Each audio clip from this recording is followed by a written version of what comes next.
ये बेनीवाल पेनीवाल कुछ नहीं है, ये कीड़े हैं। और मैं ईमानदारी से बताऊं, इन लोगों को यही नहीं पता कि इनका बाप कौन है।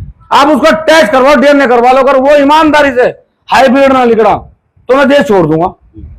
ये देसी गाय पर अमेरिकन वो चढ़ रहा है ना सांड। इतिहास के पन्ने हम भी नहीं पलटना चाहते, हमें भी सब पता।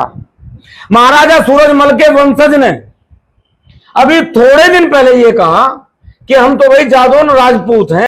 सुरक्षा चाहे उतनी बढ़ा ले, उस दिन इसके घर में भी घुसा जाएगा और यदि 12 तारीख तक इस राष्ट्रद्रोही अपराधी के घर पर बुलडोजर नहीं चलता है राज्य सरकार द्वारा, तो हमारी अपेक्षा है तो उस दिन हम बुलडोजर और ट्रैक्टरों के साथ इसके घर पर बुलडोजर चलाएंगे, ट्रैक्टर चलाएंगे, उसके घर का नाश करेंगे। मैं आपके माध्यम से इसके परिवार से हमारा कोई लेना देना नहीं, इसके परिवार से हमारी कोई दुश्मनी नहीं है।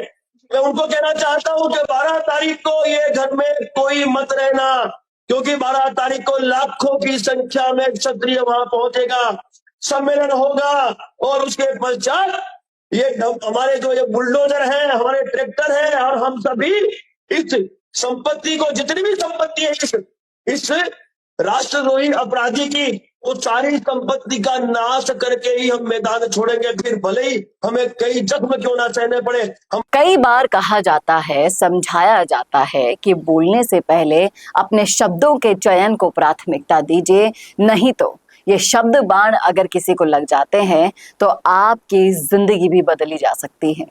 लेकिन जब ये बात सामाजिक तौर पर और जातिगत तौर पर आप किसी को पर्सनली कह देते हैं, ये शब्द बाण निकाल देते हैं अपने मुंह से, तो उसके क्या क्या परिणाम भुगतने पड़ सकते हैं, इसकी ढेरों कहानियां हमारे इतिहास में भी हैं और आज भी वही सब चल रहा है।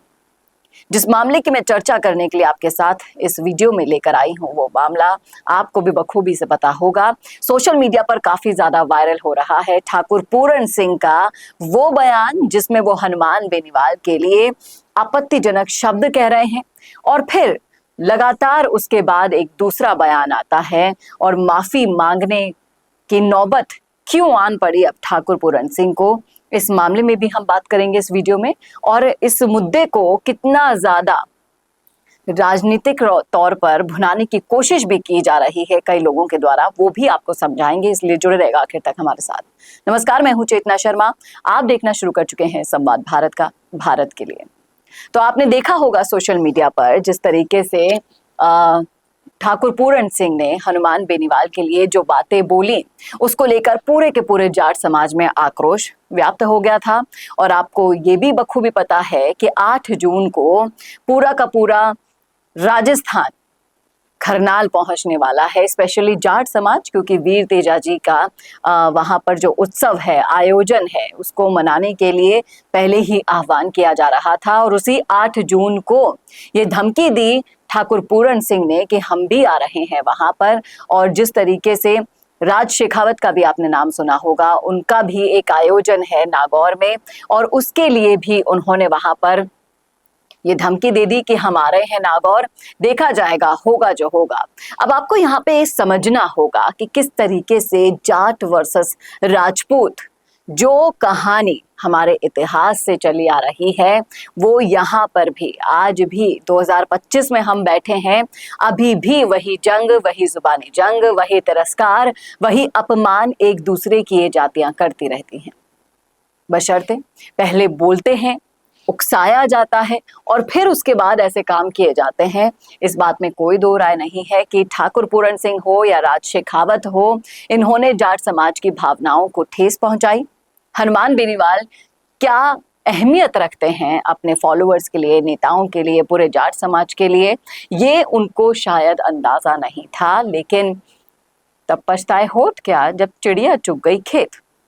और फिर उसके बाद दूसरा बयान आता है ठाकुर पूरण सिंह का, जिसमें वो कहते हैं कि मैंने गलती की, आप माफ कर दीजिए, मैं मेरी गलती के लिए माफी मांगता हूं। हालांकि ये इंटरव्यू किसी पर्सनल चैनल को दिया गया था, इसलिए हम आपको ये दिखा नहीं सकते, लेकिन सोशल मीडिया पर आप जाकर देखेंगे तो सुनेंगे। और इस तरह की हरकत करने से पहले जब आप गर्मजोशी में, जब आपका खून खौल उठता है, क्या बोल रहे हैं कुछ समझ नहीं आता है। ऐसी ही हरकत ठाकुर पूरन सिंह ने कर दी और जिस तरीके से तेजाजी महाराज के जितने भी संगठन बने हुए हैं उन सब ने इस बात को बहुत ज़्यादा सीरियस ले लिया और जो सोशल मीडिया के माध्यम से दबाव बनाया गया ठाकुर पूरन सिंह पर, राज शेखावत पर, उसके बाद कहीं ना कहीं ये भी आशंकाएं जताई जा रही है। माफ़ी तो मांग ली गई है, एक तरफ जो ठाकुर पूरन सिंह है उन्होंने माफ़ी मांग ली और शेखावत है उन्होंने भी ये कह दिया है कि हम एक धार्मिक आयोजन में जा रहे हैं, हो सकता है वहां पर हमला हो जाए। समझ रहे हैं आप इन चीजों को? तो 8 जून को प्रशासन को मुस्तैद रहना पड़ेगा क्योंकि वहां पर जरा सी चिंगारी एक बहुत बड़ी आग भी लगा सकती है। माफीनामा तो हो गया है, लेकिन क्या आपके जो शब्द बाण हैं जो चुभ गए हैं पूरे के पूरे समाज को, क्या आपको कभी माफी मिल पाएगी या नहीं? कोई दिल से आपको माफ कर पाएगा या नहीं, वो भी महत्वपूर्ण है। लेकिन जब बात आती है सामाजिक सौहार्द की, तो माफी मांगने वाले से माफ करने वाला बड़ा होता है। और यहाँ उम्मीद मैं करती हूँ कि जाट समाज द्वारा, संगठनों द्वारा इनको माफ किया जाए और धार्मिक सौहार्द बनाने के लिए अगर एक बहुत बड़ी संख्या में ये दोनों संगठन, चाहे से जाट समाज हो या राजपूत समाज हो, कोई भी अपने आयोजनों के लिए नागौर पहुंच रहा है, करनाल पहुंच रहा है, तो एक दूसरे से उचित दूरी बनाए रखें, परस्पर सहयोग और सद्भावना का वहां पर एक माहौल दिखे जिससे आम जनता को भी और प्रशासन को भी परेशानी ना हो।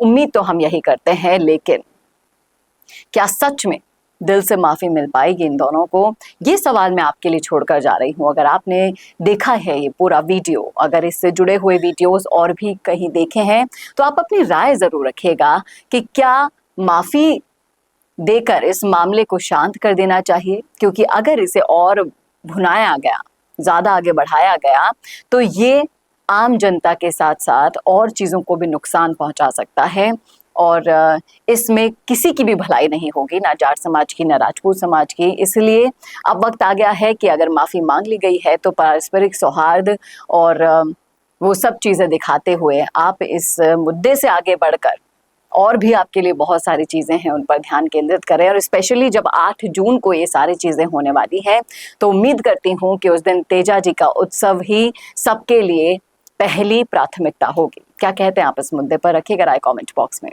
कैसा लगा वीडियो बताना ना भूलिएगा और ऐसे और वीडियोस के लिए देखते रहिए संवाद भारत का, भारत के लिए। नमस्कार। अगर आप बनना चाहते हैं पॉलिटिशियन, लेकिन पब्लिक स्पीकिंग और अपने विचारों को व्यक्त करना चुनौती लगता है, या कैमरे और पब्लिक के सामने किसी तरह से बोल पाए इसमें मुश्किल होती है, तो मिशी मीडिया सॉल्यूशंस लेकर आया है पॉलिटिकल कंसल्टेंसी कैंपेन, जिसमें वरिष्ठ जर्नलिस्ट और पॉलिटिकल एनालिस्ट की एक्सपीरियंस्ड टीम आपको मदद करेगी, जिससे आपकी आवाज और भी बुलंद हो जाएगी।